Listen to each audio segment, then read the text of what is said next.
കരുനാഗപ്പള്ളിയിൽ ration വിതരണം അട്ടിമറിക്കുന്ന അവസ്ഥയാണെന്ന് retail ration dealers association ആരോപിച്ചു.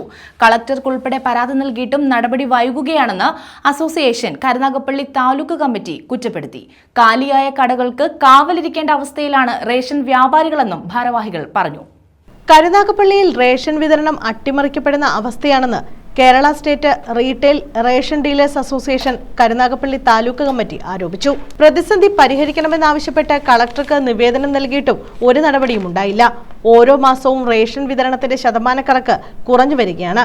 അതുവഴി കാർഡുടമകൾക്ക് ഭക്ഷ്യധാന്യം നഷ്ടപ്പെടുകയും വ്യാപാരികൾക്ക് കമ്മീഷൻ വരുമാനത്തിൽ കുറവുണ്ടാകുകയും ചെയ്യുന്നു.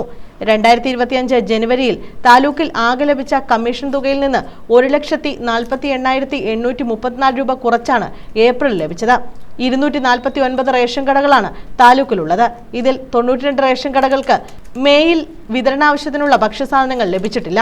കാലിയായ കടകൾക്ക് കാവലിരിക്കേണ്ട അവസ്ഥയിലാണ് റേഷൻ വ്യാപാരികളെന്നും ഭാരവാഹികൾ പറഞ്ഞു. ഗവൺമെന്റ് കൊടുത്തിരിക്കുന്നത് ജൂൺ മാസം 4-ാം തീയതി വരെ തീർക്കണം. എന്നാൽ നിർഭാഗ്യവശാൽ 94 റേഷൻ കടകൾക്ക് കരുനാഗപ്പള്ളി താലൂക്കിൽ റേഷൻ കിട്ടാറ്. ആകെ കൂടി 242 റേഷൻ കടകളുള്ളതിൽ ഈ 94 റേഷൻ കടകൾക്ക് റേഷൻ കിട്ടാതിരിക്കുകയും അതിനുപരി സർക്കാരിന്റെ ഭാഗത്തുനിന്ന് 4-ാം തീയതി മെയ് മാസത്തെ റേഷൻ ക്ലോസ് ചെയ്യണമെന്ന്. ഇത് ഞങ്ങൾ ഉദ്ദേശിക്കുന്നത് ഇത് ഗവൺമെന്റിനെ അട്ടിമറിക്കാനാണോ അതോ ഗവൺമെന്റ് ഉദ്യോഗസ്ഥന്മാരുടെ തിരുമറിയാണോ എന്നറിയത്തില്ല. കാരണം എല്ലാ DSOമാർക്ക് പറയാം അതാത് താലൂക്കുകളിൽ റേഷൻ വിതരണം നടന്നോ നടന്നില്ലയോ. ഈ കിട്ടാത്ത റേഷൻ എങ്ങനെയാ ക്ലോസ് ചെയ്യുന്നത്? ഈ മാസം 4-ാം തീയതി ക്ലോസ് ചെയ്യണമെന്നാണ് പറയുന്നത്. ഒരു പ്രധാന ആവശ്യം ഈ മെയ് മാസത്തിൽ റേഷൻ വാങ്ങിക്കാൻ കഴിയാത്ത ആളുകൾക്കൊക്കെ ജൂൺ മാസത്തിൽ രണ്ടും കൂടെ കൊടുക്കുന്നതിനുണ്ടാകും.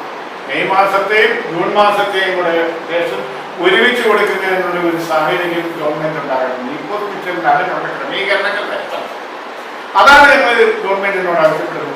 ഈ സ്ഥിതി എല്ലാ മാസവും ഇങ്ങനെ തുടങ്ങിയാൽ ഇത് മുന്നോട്ട് പോകാൻ കഴിയില്ല. Vice president Kalarikkal Jayaprakash, taluk president V Sasidharan, സംസ്ഥാന സെക്രട്ടറി എം വേണുഗോപാൽ, ജില്ലാ president K Pramod, taluk general secretary K Sanilkumar, Thomas John Kurichiyil, Shaila Carlos, Vijayalakshmi എന്നിവർ വാർത്താ സമ്മേളനത്തിൽ പങ്കെടുത്തു. News bureau, Karunagappally.